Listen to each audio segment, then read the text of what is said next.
안녕하세요. 저는 결혼한 지 2년 된 새댁입니다. 저와 남편은 4년 전에 친구의 소개로 만났어요. 근데 남편이랑 저는 참 공통점이 많았습니다. 대화하면서 서로에 대해 알아가다 보니 남편과 저는 어릴 때부터 같은 학교를 나왔고 같은 동네에서 살았더군요. 남편과 제 나이 차이가 5살이 났던지라 같은 학교 출신인 것만 알았어요. 제 하나뿐인 오빠와 동갑내기이기도 했습니다. 남편은 학창시절에는 공부를 참 잘했었지만 대학을 다니다가 중도 포기하고 사업을 하게 된 사람이었습니다. 저는 대학을 졸업하고 기업에 취직을 했던 상태고요. 제가 그래도 또래보다 월급을 많이 받는 회사에 다니고 있었는데 남편은 감히 생각지도 못한 많은 돈을 벌어들이고 있더군요. 집에서는 대학교를 그렇게 가라고 했지만 남편은 자기가 하고 싶었던 일을 하면서 살고 싶다며 사업을 하던 남편을 보니 참 한편으로는 대단하기도 하고 존경스럽기도 했습니다. 남편은 사장이라고 돈을 많이 번다고 해서 거들먹거리지도 않았고 오로지 머릿속에는 일만을 생각하는 남자였어요. 이제 그 정도로 돈을 많이 벌면 만약 저라면 좀 쉬기도 하고 그럴 텐데 TV나 드라마 속에 나오는 남자들 보면 인생을 즐기면서 사는 인생이랑은 거리가 철저히 다른 남자였어요.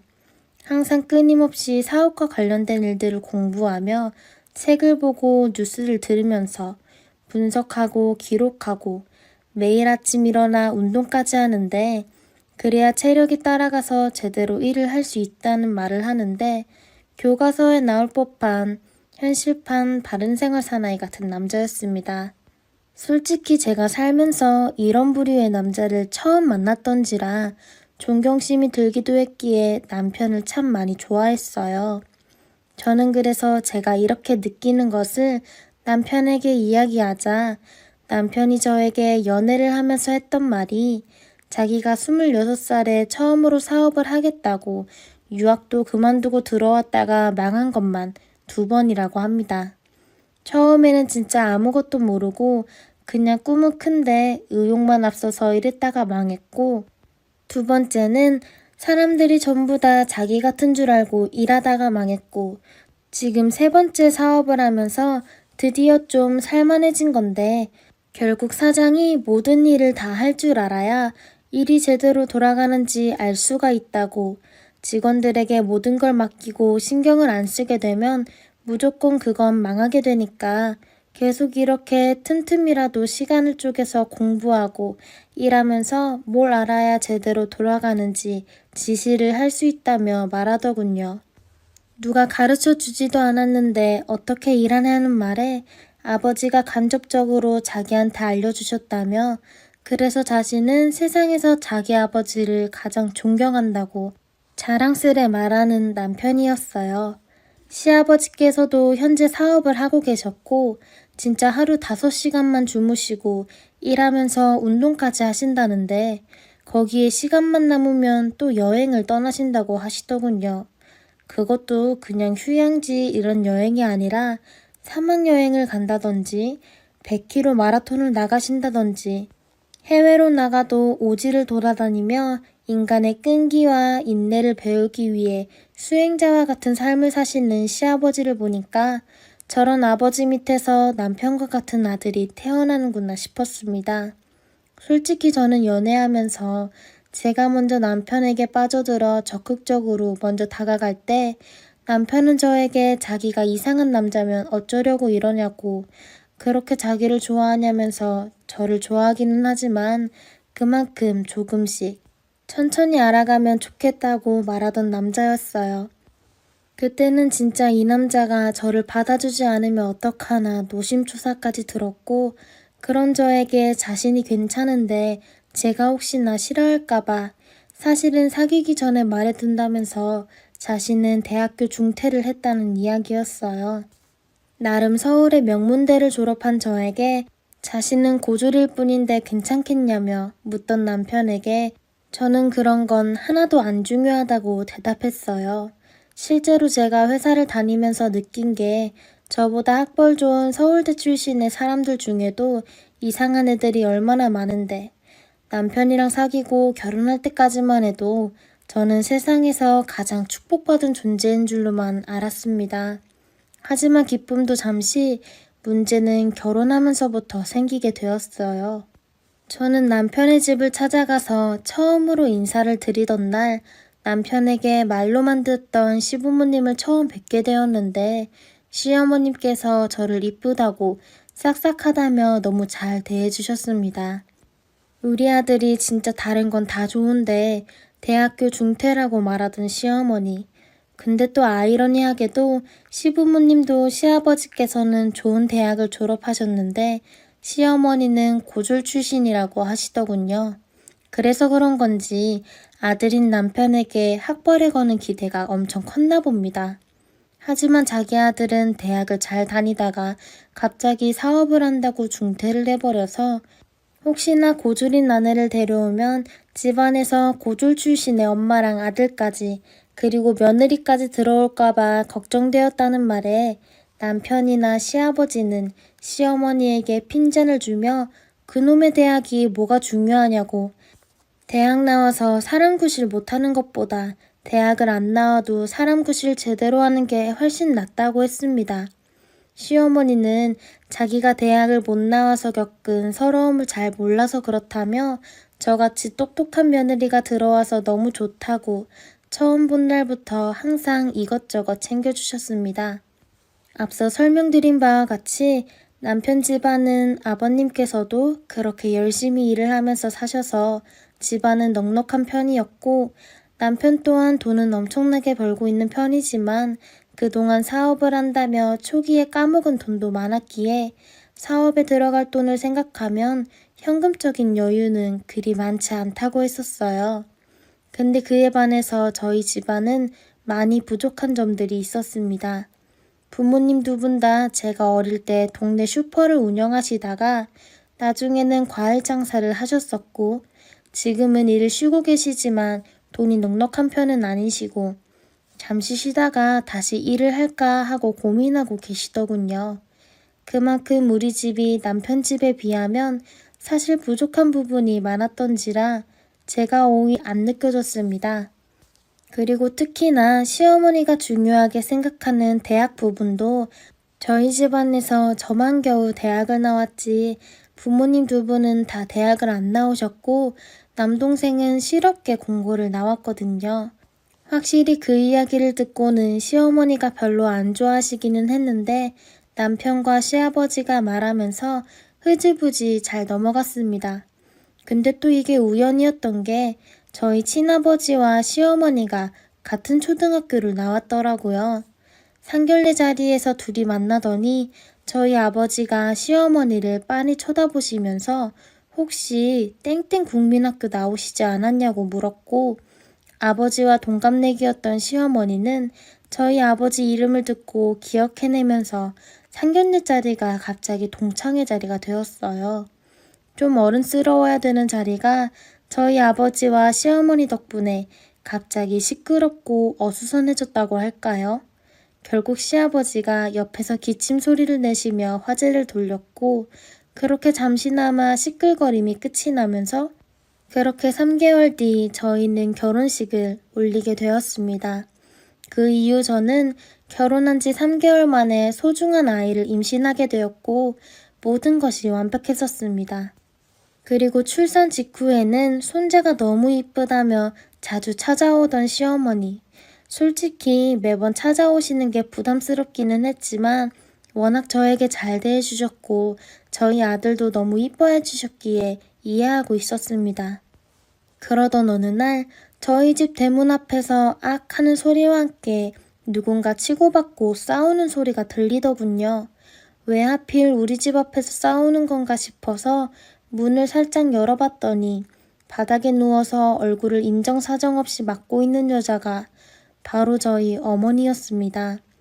그래서 그 위에 올라탄 여자의 등을 잡으며 왜 그러시냐고 잡았는데 그 여자를 본 순간 제 다리에 힘이 쫙 풀리더라고요. 바로 시어머니가 위에 올라타서 얼굴을 때리고 있던 여자가 저희 엄마였기 때문입니다. 제가 나오자 씩씩거리던 두 분이 도망치듯이 그 자리를 떠나버렸고 그 후 제 머릿속에는 온갖 상상들이 떠오르기 시작했습니다. 아니 도대체 무엇을 어떻게 저희 엄마가 잘못했길래 시어머니가 얼굴을 저렇게 때릴 수 있는 건지 떨리는 마음으로 저는 엄마에게 전화를 걸었고 엄마는 미안하다고 못 볼 꼴을 보였다고 근데 도저히 더는 못 참겠다고 너 때문에 참고 산 지가 벌써 1년째라는 말에 무슨 일인지 자초지종을 설명해달라고 했더니 차마 자기 입으로 말하기는 그렇고 너희 아빠에게 물어보라고 하더군요. 저는 그래서 바로 또 아빠에게 전화를 거니까 전화를 한참 안 받으시더니 장문의 문자가 날라왔습니다. 아빠가 너한테 정말로 미안하다고 아빠가 도저히 딸 앞에서 얼굴도 못 들겠다며 대략의 내용은 이랬습니다. 아빠를 찾지 말라는 이야기와 시어머니와 바람이 났다고 적혀있더군요. 정말 저는 순간 심장이 멈추는 기분이었습니다. 저는 엄마에게 다시 전화를 걸어서 언제부터 알고 있었는데 왜 나한테 말을 안 했냐고 물으니까 이게 알려지면 온 가정이 파탄나고 풍비박산이 날 텐데 아무리 이런 상황이어도 내 딸 결혼만큼은 자기 손으로 망치기 싫었다고. 사실은 1년 전에 처음으로 친아버지와 시어머니가 서로 문자를 주고받은 것을 봤고 절대로 안 만나겠다고 했으나 나중에 몇 번 둘이 만나게 되자 자기들 마음이 마음대로 안 됐다면서 나중에는 아주 대놓고 만났다고 하네요. 엄마랑 시어머니가 싸우던 날은 엄마가 저희 집에 온 날 우연스럽게 시어머니와 마주친 거였고 그곳에서 말다툼을 하다가 결국 화가 난 엄마가 시어머니를 그렇게 때린 거라고 합니다. 저도 그때는 어찌할 바를 몰라 했는데 시어머니가 약을 오르기 시작했던 거였어요. 시어머니 얼굴이 그렇게 되었으니 시아버지가 왜 그러냐고 물었고 저희 엄마 욕을 그렇게 했나 봅니다. 자기 잘못은 쏙 빼놓고요. 교양이 없고 천박한 년이라는 말에 시아버지가 화가 나서 바로 저희 남편한테 연락해서 뭐라고 하셨고 남편은 자기 엄마부터 편을 들면서 장모님은 도대체 갑자기 왜 그러시냐고 계단에서 잠시 부딪힌 걸로 서로 따지고 싸움질이라니 너무 교양이 없으신 거 아니냐고 빨리 자기 엄마한테 사과하라고 협박을 하자 저도 끝내 폭발해버리고 말았습니다. 저는 그래서 남편에게 사실대로 싹 다 말했어요. 지금 당신이 잘 모르나 본데 무릎 꿇고 빌어야 할 인간들이 누군데 감히 우리 엄마 보고 사과를 하라고 하냐고. 내가 죽으면 죽었지 그 꼴은 절대 못 본다고. 우리 아빠랑 바람 피운 게 니네 엄마고 그 관계가 지금 벌써 1년이 넘었다고 하자 남편의 안색이 갑자기 사색이 되면서 왜 그 사실을 여태 숨겼냐고 묻더군요. 그럼 당신이라면 어떻게 하겠냐고. 나도 여태 몰랐다가 엄마와 시어머니가 우연히 집 앞에서 싸우는 것을 목격하면서 알게 되었다고. 우리 아빠라는 인간도 네 엄마라는 인간도 짐승 그 자체라서 누구의 부모다 할 것 없이 다 사람이 아닌 짐승들이고 그걸 여태 감내하고 버틴 우리 엄마를 탓할 수가 있냐며 저도 순간 화가 나서 울면서 소리를 질렀습니다. 남편은 너무나도 순간적으로 엄청난 충격을 받은 듯한 표정으로 그 자리에 주저앉아 널브러져 있더니 이내 본가에 다녀오겠다며 나가버렸고 그렇게 한참을 있다가 돌아와서는 저를 갑자기 끌어안고 울더군요.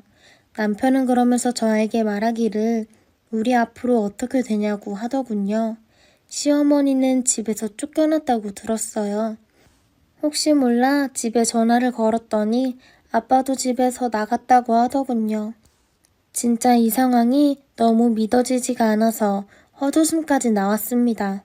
시아버지는 저희 집안 자체를 평생 동안 안 보고 살고 싶다고 말씀하시고 저희 엄마는 그저 울면서 저보고 미안하다고 내가 어떻게든 참았어야 했는데 라고 말하자 저는 진짜 참을 수 없이 엄마한테 미안함과 분노가 치밀어 오르더군요. 왜 엄마가 사과를 하는지도 모르겠고 남편과의 사이도 돌이킬 수가 없는 사이가 돼버려서 각방을 쓰고 있다가 결국 합의 이혼을 했습니다.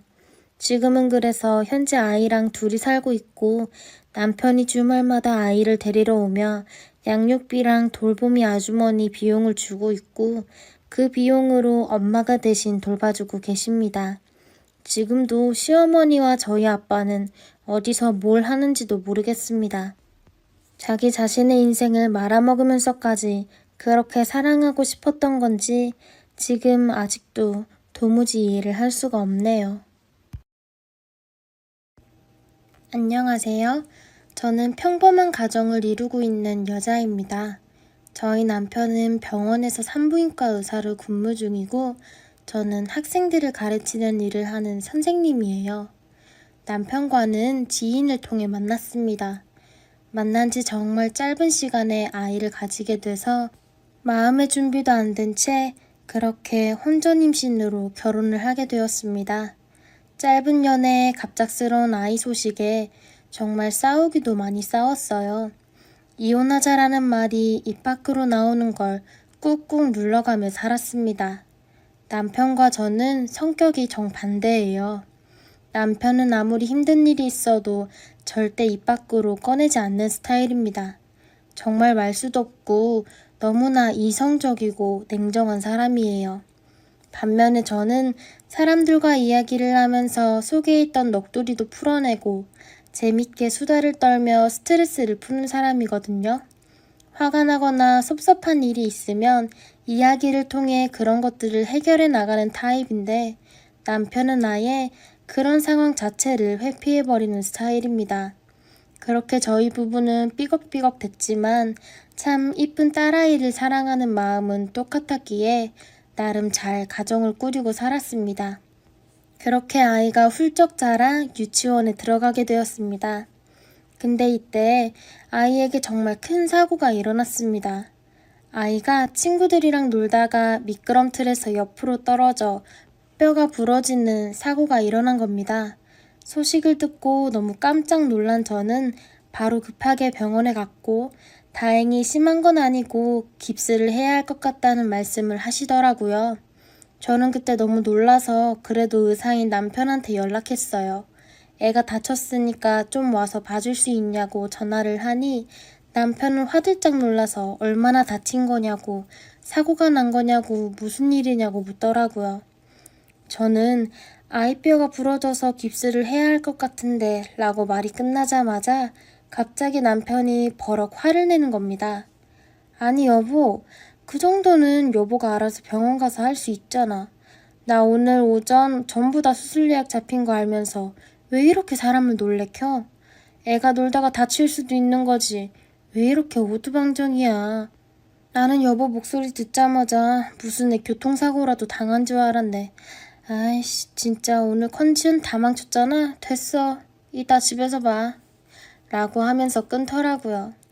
아니 그래도 크게 다친 건 아니지만 애가 그 높은 미끄럼틀에서 떨어져 뼈가 부러졌는데 엄마 입장에서는 충분히 의사인 남편에게 전화해 잠깐 시간 낼 수 있냐고 그게 아니더라도 애 다쳤다고 소식이라도 전해줄 수 있는 거잖아요. 남편의 그런 반응에 저는 남편에 대한 정이 또 떨어지더라고요. 정말 애를 저 혼자 키우는 것도 아닌데 왜 그렇게 사람이 예민하고 터질 것 같은 풍선처럼 그런지 참고 참았던 게 터지더라고요. 그때 집에 가서 막 울고 남편한테 서운한 걸 말했는데도 남편은 눈 하나 깜짝 안 하고 갑자기 왜 그러냐 혼자 쇼를 해라 라고 말을 하며 안방으로 들어가더라고요. 저는 그때부터 남편과 완전 냉전의 길로 들어섰습니다. 한 지붕 아래 사는 부부이지만 완전 쇼윈도 같은 부부였지요. 그냥 오롯이 아이를 위해 이혼만 하지 않았을 뿐이지 남보다 더 남 같은 부부였습니다. 참고로 오해하실까봐 말씀드리는 건데 저는 남편이 의사라서 만난 거 아닙니다. 남편은 개원해도 아니었고 대출금 갚느라 저와 결혼할 때까지만 해도 모아놓은 돈이 하나도 없어서 저희 친정집에서 집이며 혼수며 다 해주셨고 지금도 제가 저를 위해 쓰는 돈은 거의 제가 모아둔 돈이나 친정집에서 받은 돈으로 해결하고 있어요. 그러니까 제가 남편한테 금전적으로 부담을 주지 않는 상황인데도 저한테 저렇게 대하는 거였어요. 그렇게 한 몇 년간은 저희는 말없는 부부로 살았습니다. 그러다 정말 있어서는 안 될 일이 터져버렸어요. 초등학교 고학년이 되어 학원을 다니는 딸이 학원 끝나고 친구와 분식집 갔다가 노래방 가고 싶다고 조금 늦게 들어갈 것 같다고 문자가 온 겁니다. 저는 알겠다고 9시까지는 집에 들어오라고 했지요. 그런데 애가 10시, 11시가 되어도 연락이 없고 집에 들어오질 않는 겁니다. 저는 초조해져서 학원에 전화해 아이 친구 번호를 알아내서 전화를 했어요. 그런데 아이 친구도 전화를 받지 않더라고요. 친구 부모님께도 전화해봤지만 이미 딸 친구는 집에 들어와서 목욕하고 잠이 들었다고 8시 반쯤에 헤어진 걸로 알고 있다는 답변뿐이었어요. 저는 온갖 나쁜 생각이 들면서 경찰한테 전화하려고 하는 찰나 저에게 모르는 번호로 전화 한 통이 오는 겁니다. 혹시 땡땡땡 어머니 맞으시죠? 딸이 병원에 있는데 빨리 좀 와주세요. 라는 전화였어요. 천천별력 같은 소리였습니다. 신발도 제대로 못 신고 급하게 택시를 잡고 간 병원 응급실에서는 도저히 믿지 못할 소식을 듣게 되었습니다. 아이가 집으로 올 때 큰 길로 안 오고 조금 빨리 올 수 있는 지름길로 갔나 봐요. 그 길이 음침하고 사람도 정말 안 다니고 차만 쌩쌩 달리는 곳이라 그곳으로 다니지 말라고 그렇게 당부를 했는데도 그 길로 가다가 애가 차에 치였나 봅니다. 차에 치여서 붕 떠서 애가 날아가 크게 다쳐 119를 불러야 했는데 문제는 애를 친 차주가 술에 취한 상태였고 사태 파악을 하지 못한 채 애를 신고하지 않고 음주운전 상태로 도망을 가다가 가드레일을 박아 사고를 또 낸 겁니다. 사건 접수를 받고 온 경찰이 자동차 앞범퍼랑 유리가 깨져 있고 핏자국이 있자 심상치 않음을 알고 그 주변을 수사하다가 도로 옆 숲으로 튕겨나간 딸아이를 발견한 거였지요. 정말 신고만 해도 살 수 있었던 우리 아이가 그 차가운 바닥에서 숨통이 끊어져 간 거였습니다. 그 사실을 알고 저는 정말 응급실이 떠나갈 듯이 울고 그 자리에서 실신을 해서 기억을 잃을 정도였어요. 가까스로 정신을 차린 저는 병원에서 그날 당직이었던 남편에게 전화를 했습니다. 그런데 이 사람이 하필 이럴 때 전화를 안 받더라고요. 수십, 수백 통을 했는데도 안 받자 남편이 근무하고 있는 병원 관계자한테 전화를 해서 남편과의 연락이 닿았고 그렇게 남편도 딸아이 상황을 알게 되어 후다닥 병원에 오게 되었어요. 정말 시부모님 돌아가실 때도 눈물 한 방울 안 흘렸던 남편이 짐승처럼 목을 놓고 엉엉 우는데 너무너무 가슴이 아파 숨을 쉬기 힘들더라고요. 저희 부부는 그렇게 정말 너무나 힘들게 아이를 떠나보내야만 했습니다. 신기루 같았던 아이와의 추억은 가슴에 묻은 채 그렇게 생떼 같았던 아이를 정말 보고만 있어도 벅차오르고 사랑했던 작디 작은 소중한 딸아이를 하늘나라로 보내야 했지요. 저희 부부는 그렇게 딸아이를 잃고 난 뒤 정말 말로 표현할 수 없는 그런 어둡고 차가운 분위기 속에서 하루를 살았습니다. 저는 너무 힘들어서 심리상담을 병행했고 혼자 집에 있는 시간이 많아지자 나쁜 생각이 들어 가르치는 일을 다시 시작해 겨우 일에 의지하며 살았어요. 남편도 힘들어하는 게 보였지만 워낙 그 사건에 대해 말하는 걸 싫어하고 본인 나름대로 잘 이겨내는 것 같더라고요. 1년, 2년 점점 시간이 지날수록 힘들었던 감정은 작아졌지만 상처는 아직도 깊은 바닷속에서 꿈틀대며 조금이라도 힘든 일이 생길 때면 제 마음을 콕콕 쑤시며 다시 저를 바다 깊은 곳으로 끌어내렸지요. 남편과의 생활도 하루하루 지쳤습니다. 말도 없고 이토록 나랑 안 맞는 냉동인간 같은 차가운 사람이랑 내가 살아야 하나? 라는 생각이 들며 저는 본격적으로 이혼을 하기로 결심을 했어요. 그렇게 하루하루 사막을 걷는 부부관계를 지속하고 있던 중 지방에 계시는 저희 부모님을 뵈러 가기 위해 남편이 있는 병원에 차를 끌고 왔어요. 남편 일 끝나면 바로 남편 픽업해서 데려가라고 했지요. 이미 병원 업무는 다 끝난 상황이었는데 이번 환자 수술 관련해서 남편이 처리할 일이 있어 좀 늦게 나올 거라고 하더라고요. 그래서 저는 오랜만에 병원에 있는 남편 방에 들어가 이것저것 보고 있었어요.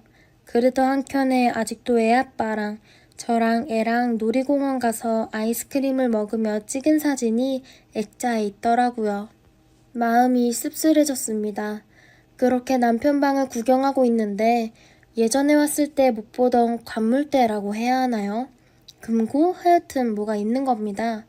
저는 이게 뭐지? 하고 손잡이를 그냥 툭 하고 잡아당겼어요.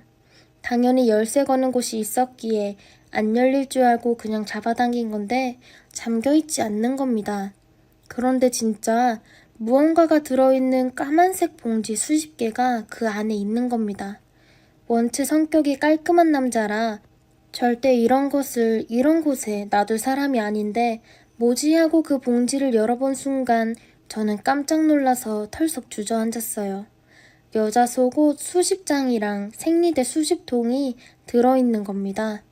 이게 남편 관물대에 왜 들어있는지 도통 이해가 안 되고 별의별 생각이 다 들었어요. 그렇게 제가 패닉 상태로 있을 때 일을 끝내고 남편이 문을 열고 방 안으로 들어온 겁니다. 관물대가 열린 채로 그 앞에 주저앉아 있는 저를 본 남편은 왜 남의 물건을 막 뒤져? 라고 하며 황급하게 관물대 문을 닫더라고요. 저는 남편한테 말했죠. 여보, 이게 뭐야? 이게 왜 여보 방에 있어? 나 좀 이해시켜 줄래? 내가 이걸 도대체 어떻게 받아들여야 해? 라고 말하자 남편은 정말 얼굴이 새빨개져서 알 필요 없어, 됐어 하며 대답을 피하고 큰 소리를 내다가 갑자기 정말 너무나 갑작스럽게 펑펑 우는 겁니다. 정말 꺽꺽 울면서 그동안 저는 전혀 몰랐었던 너무나 충격적인 이야기를 하는 겁니다. 정말 여보, 오해하지 말고 들어.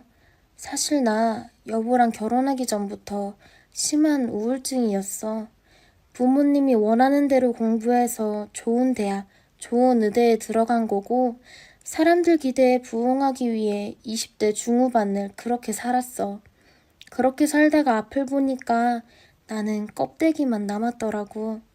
나는 도대체 내가 누군지도 모르겠고 뭐 하는 사람인지도 모르겠고 그냥 부모님 꼭두각시로 살아온 것 같더라고. 한참 힘들어할 때가 병원에서 실습하고 과를 정해야 할 때였거든. 그때도 나는 인기 많은 과에 충분히 갈 수 있었고 부모님도 돈 많이 버는 피부과나 안과 가라고 하시더라고. 그런데 그때 나는 무슨 반항심인지 그냥 남들이 다 기피하고 가기 싫어하는 나도 관심 없는 산부인과를 반항심으로 선택한 거지. 부모님 난리 나시고 의극 동기들도 선배들도 의외라고 그랬지만 그러지 않았어. 그냥 그때 내 멋대로 살겠다고 생전 안 해본 소개팅도 해본 거고 그때 여보 만나서 우리 딸 가지고 결혼하게 된 거야. 참 대책 없었지. 그런데 딸이 생기니까 참 행복하더라. 의미 없던 내 인생이 껍데기뿐이었던 내 인생이 꽉 찬 느낌이었어. 행복했어. 참 행복했어. 그런데 내가 병원 일 하느라 예민해져 있고 이기적으로 나만 생각하느라 가정에 신경 못 쓰고 나중에 잘해줘야지 하다가 내 딸이 이렇게 허무하게 가버렸네. 그때부터 매일같이 꿈속에서 딸이 울고불고 하는 모습이 나오고 정말 힘들었어. 공황장애까지 와서 계단에서 넘어질 정도였고 좋으면 좋다, 싫으면 싫다고 표현 못하고 속으로만 생각하는 나 때문에 여보도 그리고 내 딸도 힘들게 한 것 같아서 하루하루 힘들더라고. 정말 극단적인 생각도 했는데 그때 날 살려준 게 같은 과 선배랑 같이 간 봉사활동이었어. 내가 격주로 토요일날 봉사활동하고 오잖아. 그때 미혼모 시설도 가고 저소득층 아이들 도와주는 의료봉사도 하고 그때 얼마나 많은 여자 학생들이 생리대 살 돈 없어서 휴지 놓고 깔창 놓고 사는지 알게 되었고 아무튼 그런 걸 알게 된 거야. 그렇게 힘들어하는 애들이 다 내 딸 같고 마음이 쓰이더라고. 그 애들한테 조금이라도 도움 준 날이면 나는 편하게 잘 수 있었어. 그래서 애들 주려고 아무래도 돈으로 기부하는 것보다는 이렇게 직접 사서 생리대랑 속옷을 좀 놔뒀어. 재단 이름으로 보내면 조금이라도 내 마음이 편해져서 그런 거야. 정말 여보, 그동안 말 못해서 너무 미안해. 여보한테 이제야 정말 내 그동안의 치부와도 같았던 걸 다 말할 수 있게 되었어. 알아, 여보. 내가 말 수도 없고 속마음과 다르게 표현도 거칠어서 말 함부로 해서 여보 상처 준 거. 우리의 미끄럼틀에서 다쳤을 때도, 그날 집에서 화냈을 때도 내가 얼마나 여보한테 한 말들이 후회가 되던지. 그런데도 미안하다는 말 한마디 못하는 내가 바보 같더라. 이런 나 용서해 주라. 미안해. 라고 하면서 정말 펑펑 우는 겁니다. 정확하게 기억나지는 않지만 정말 제가 쓴 것보다 훨씬 길고 진지하게 저에게 용서를 구하고 그동안 본인의 속마음을 전부 털어놓았어요. 여기에는 쓰지 않았지만 남편의 아픈 가정사도 저에게 처음으로 그때 털어놓았고요. 남편의 말을 들으니 얼마나 눈물이 쏟아지고 그동안 서로를 너무 모른 채 살아왔다는 생각이 들면서 정말 말이 안 나올 정도로 목이 메더라고요. 괜찮다고, 이해한다고, 한평생을 혼자 속으로 삭히며 살아왔으니 남에게 나의 감정을 표현하는 게 무엇보다 힘들었을 거라는 거 다 안다고 하며 꽉 안아줬습니다.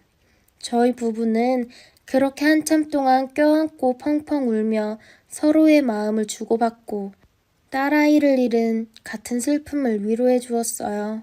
정말 그동안 남남처럼 지냈던 저희 부부가 그날 그 속 깊은 이야기와 포옹으로 상처가 어루만져지더라고요. 너무 울어서 도저히 운전을 못할 것 같았던 저희 부부는 부모님께 다음날 일찍 출발해야 한다고 이야기를 하고 집으로 가 그간 나누지 못했던 속마음을 나누었습니다. 정말로 꽝꽝 얼어붙어 있던 집안의 분위기가 조금씩 촛불이 하나씩 켜지며 따뜻해져가는 느낌을 받았어요. 왜 남편이 차갑게 저에게 행동하고 말을 했는지 저도 이해가 되고 하나둘씩 엉켰던 밧줄이 풀리는 것 같았습니다. 저희는 그렇게 딸아이를 잃은 슬픔을 서로 보듬어주며 얼어붙었던 관계를 녹이며 다시 천천히 저희 관계를 다져나갔어요. 그렇게 같이 부부 상담도 받고 정신과도 다니며 이전과는 다르게 가깝고 애틋한 부부로 살게 되었습니다. 제가 실수로 이은 남편의 관물대에 있던 비밀스러운 물건들이 이렇게 저희 부부를 가깝게 해줄 줄은 꿈에도 몰랐네요. 비록 딸은 하늘에 있지만 하늘에서 기다리고 있을 우리 딸을 위해 이승에서 열심히 최선을 다해 살고 떳떳한 부모로 다시 한번 만나겠지요. 딸을 다시 만날 그날까지 남편과 함께 땀을 흘리며 인생길을 같이 걸어나가려고 합니다. 감사합니다. 저는 엄마 둘이 살았습니다. 태어났을 때부터 세상의 가족은 엄마 하나였고 아빠 얼굴은 기억도 안 나요. 저희 아빠는 제가 아주 어릴 때 갑자기 멀리 가셨어요. 만날 수 없는 곳으로 가셨습니다. 엄마가 늘 그랬어요. 지금 생각하면 엄마도 엄청 젊은 나이였는데 요즘 나이 10대 중반이면 아직 어린 티가 많이 나잖아요. 근데 엄마는 저를 포기하지 않으셨습니다. 다른 어머님들도 그렇겠지만 저희 엄마는 정말 모든 걸 헌신하셨어요. 친가 쪽은 교류하는 사람은 아예 없었고 외가 쪽은 외삼촌들이 있었습니다. 어릴 적 기억에도 언제나 늘 돈 얘기만 하던 사람들이었어요. 그래서 삼촌들이 다녀가면 엄마는 항상 울었으니까요. 참 나쁜 사람들이었어요. 저는 원래 남해 쪽에서 살았었습니다. 거기 음식점에서 엄마가 일을 했고요. 그 근처 작은 방에서 살았어요. 그러다 외삼촌들 때문에 결국 서울로 올라왔습니다. 엄마가 친한 아주머님의 소개로 음식점을 소개받았거든요. 서울이 좋다고 해서 왔는데 생활은 더 힘들었습니다. 방 크기도 더 줄었고요. 게다가 어떻게 알았는지 나중에 삼촌들까지 와서 엄마에게 뭐라고 하는 것 같았어요. 그러면서 저는 남들보다 일찍 목표라는 게 생겼습니다. 어릴 때부터 엄마와 둘이서 살았고 가난하게 지냈지만 그게 저의 큰 동기부여가 되었어요. 나름 저만의 장점이었던 셈이죠. 항상 그렇게 생각하고 살았습니다. 그 결과 좋은 대학에 가서 좋은 직장에도 취직하게 되었어요. 저는 올해 35살입니다. 결혼은 작년에 2살 어린 남자와 했어요. 사실 제가 결혼을 하게 될 줄은 정말 몰랐습니다. 제가 나이 30이 넘도록 연애 한번 하지 않고 지냈거든요. 일만 죽어라 했습니다. 2년 전 33살에 저는 과장으로 승진했습니다. 8년을 정말 회사에서 살다시피 해서 돈도 제법 모아뒀고 원활하게 과장까지 달게 되었어요. 그리고 저는 당장 집부터 알아봤습니다. 엄마와 단둘이 살 집을 알아봤어요. 과장 승진을 하면 하고 싶은 게 2가지 있었습니다. 일단 엄마와 살 집을 찾는 거였고요. 그리고 엄마가 더 이상 음식점에 나가지 못하게 하는 거였어요. 집은 잘 구했고 음식점 나가는 문제는 한참을 설득해서 그만두셨어요. 앞으로 아무 걱정 없이 이렇게 지내면 될 것 같았는데 어느 날 집에 가보니 작은 삼촌이 와 있더라고요. 얼굴을 보자마자 소스라치게 놀랐습니다. 거의 5년 만에 본 것 같았는데 나중에 들어보니 엄마가 불러서 왔다면서 이혼하고 살 곳이 없어 그러니 같이 지내면 안 되겠냐고 대뜸 저에게 부탁하더라고요. 너무 소름이 끼쳤습니다. 저는 끝까지 듣지도 않고 바로 거절했어요. 그리고 엄마에게 엄청 화를 냈습니다. 뭐하러 외삼촌을 불렀냐고, 그동안 당했던 일들은 다 잊었냐고 눈물까지 흘리며 따져 물었습니다. 엄마는 미안하다고, 자랑하고 싶어서 내 딸이 이렇게 좋은 집을 구해 그게 자랑스러워서 그랬다고. 근데 생각이 짧았다면서 후회하시더라고요. 그리고 며칠 뒤 이젠 큰애 삼촌까지 왔습니다. 주말에 집에서 쉬고 있는데 누가 배를 눌러서 보니 큰애 삼촌이었어요. 정말 기겁하는 줄 알았습니다. 자세히 보니 작은 삼촌도 같이 온 것 같더라고요. 복도에서 너무 시끄럽게 하는 바람에 결국 열어줬어요. 큰애 삼촌은 아주 제 집처럼 거실에 들어오더니 이곳저곳을 못지르는 사람처럼 살펴보기 시작했어요. 가구는 어떻고 벽지 상태까지 일일이 다 살펴보더군요.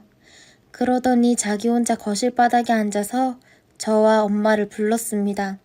그리고는 정말 충격적인 말을 전해 들었어요. 저보고 돈을 내놓으라고 하더군요. 키워준 값을 받자고. 가족끼리는 여유 있는 사람이 돈을 주고 그래야 한다면서 이야기를 들어보니 제가 갓난아기 때 엄마가 저를 안고 친정집으로 갔다고 해요. 그때 큰애 삼촌이 받아줬고 초반에 분유값이랑 귀저귀값, 아이 키우는데 들어가는 돈을 엄청나게 많이 내줬다고 강조하더라고요. 근데 그 돈을 이제 와서 달라고 찾아온 겁니다. 어이가 없었네요. 그 돈 주기 싫으면 당분간 작은 외삼촌과 함께 지내라고, 지금 이혼하고 나서 살 곳이 없어 그런다고, 가족끼리 서로 도와야 한다며 계속 강요했습니다. 그게 너무 슬퍼지더라고요.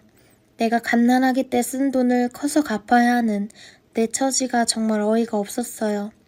그러고 있는데 옆에서 저희 엄마가 소리를 지르더라고요. 그동안 나한테 뜯어간 돈이 얼만데 이제 와서 우리 딸에게 뜯어가려고 하냐? 나에게 뜯어간 걸로 만족 못해? 라고 막 소리를 치는 겁니다. 그때 예전 삼촌들 모습이 다시 떠오르더라고요. 매번 엄마에게 와서 돈 이야기를 하고 엄마는 바보처럼 달라는 대로 다 주던 그런 모습들이요. 그래서 저도 이젠 가만히 듣고만 있지 않았습니다. 소리를 지르기 시작했어요. 당장 나가라고, 아니면 경찰을 부르겠다고 했습니다.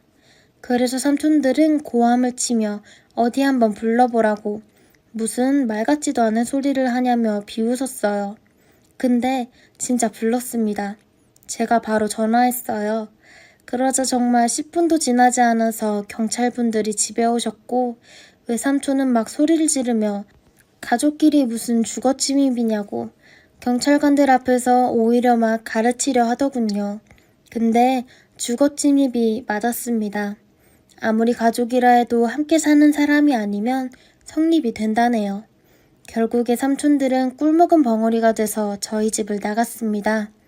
저랑 엄마는 너무 서러워서 부둥켜 안고 울기 시작했고요.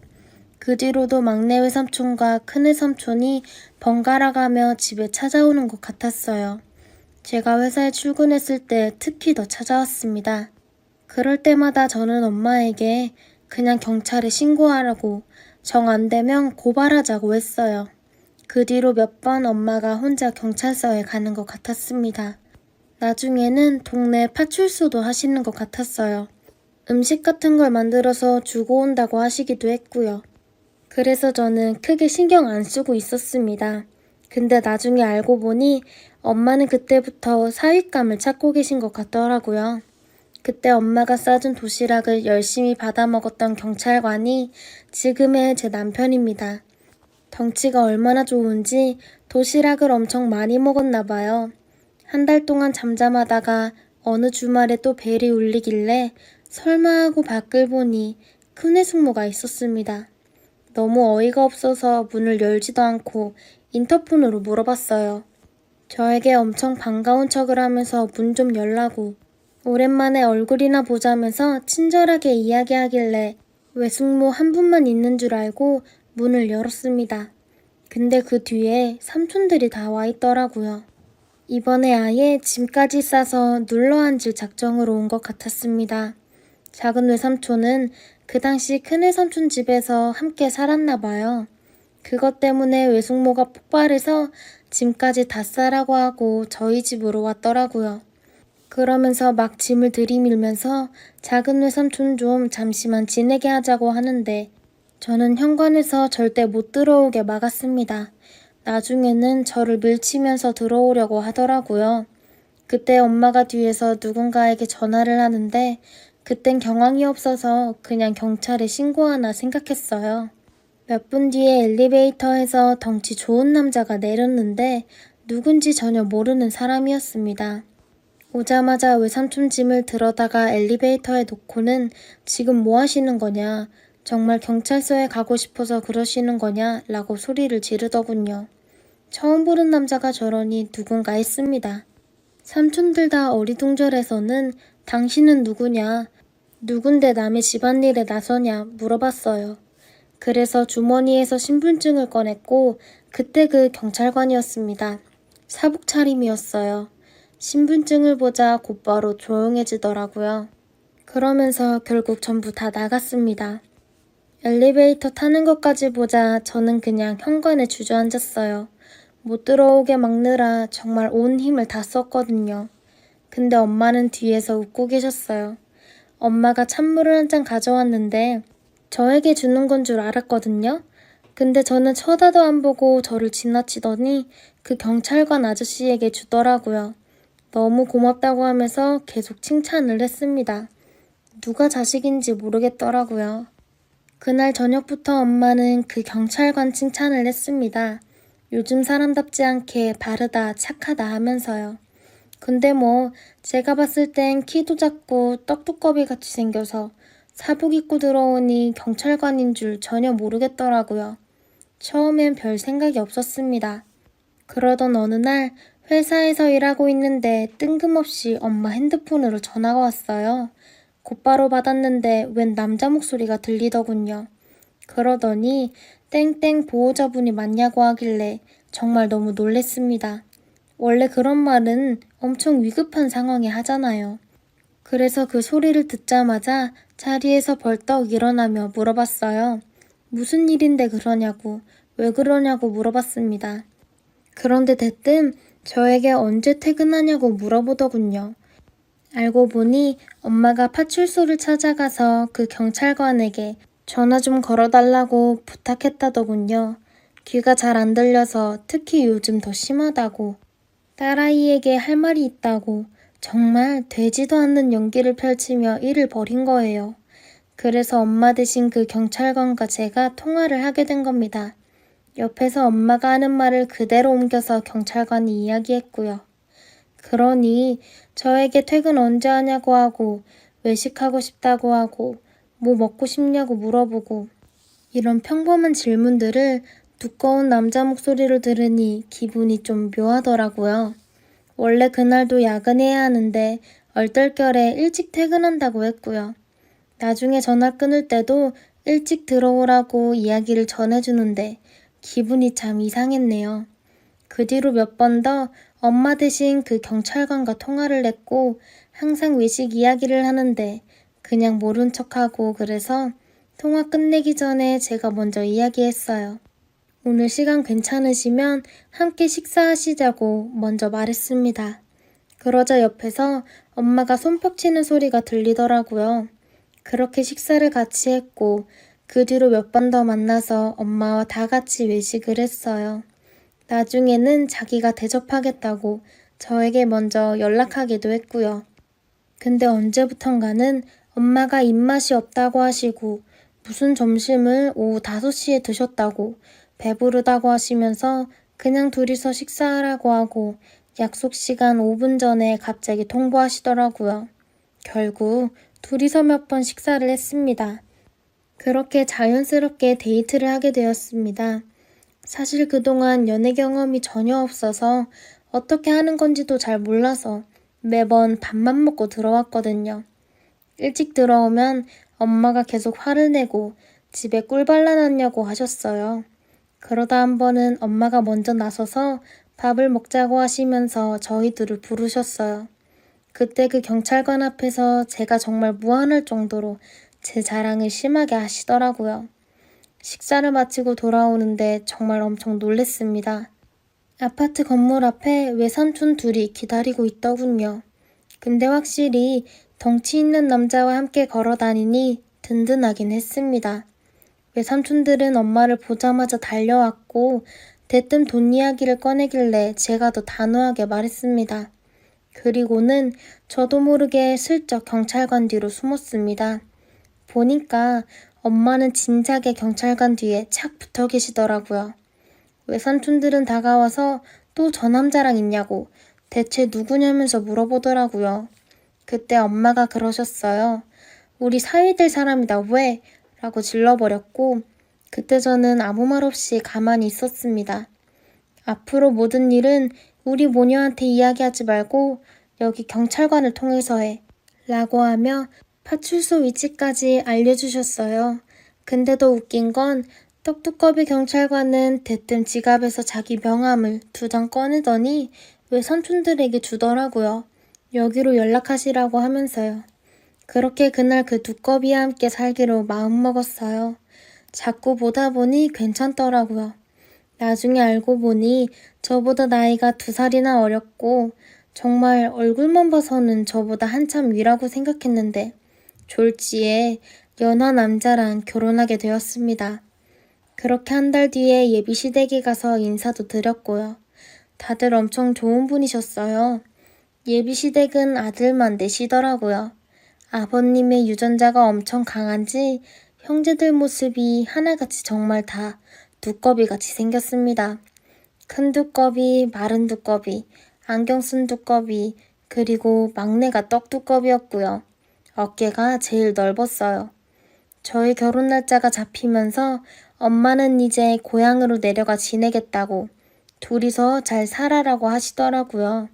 그때 갑자기 눈물이 났습니다. 솔직히 두꺼비 보고 그냥 결혼을 하지 말까 생각도 했어요. 근데 제 마음을 알고 있었는지 저에게 먼저 장모님과 함께 지내자고 말해주더군요. 그날 참 많이 울었습니다.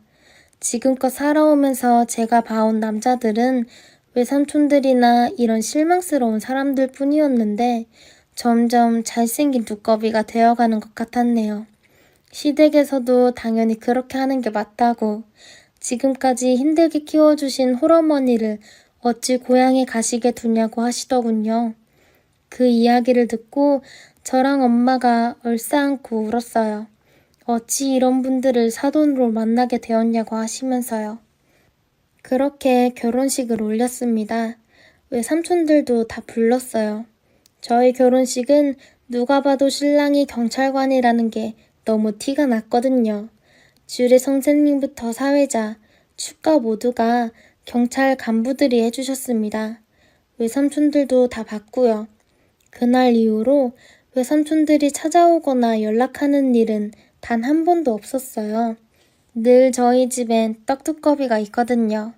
오늘도 집에 들어오니 그 떡두꺼비가 청소를 하며 자기가 엄마 좀 챙기라고 또 잔소리를 하고 있습니다. 남편이 저렇게 우리 엄마를 챙기니 저도 자연스럽게 시부모님을 많이 챙기게 되더라고요. 그래도 아직 많이 부족하지만 늘 더 많이 챙기려고 노력하고 있습니다. 우리 엄마는 요즘 저보다 사위가 더 편하신 것 같아요. 아직도 궁금한 점이 우리 엄마는 어떤 모습을 보고 떡두꺼비 경찰관을 사윗감으로 보셨는지 참 신기합니다. 그냥 느낌이 딱 왔다고 하시던데 저도 나중에 아이 낳고 엄마가 되면 그런 느낌이 오려나 모르겠네요. 정말 힘들게 돈 벌고 일하면서 지냈던 적이 있었는데 사람 앞날은 정말 모르는 것 같습니다. 재작년까지만 해도 제가 이렇게 지낼 줄은 전혀 몰랐거든요. 그래서 요즘은 모든 일에 감사하며 매진하고 있습니다.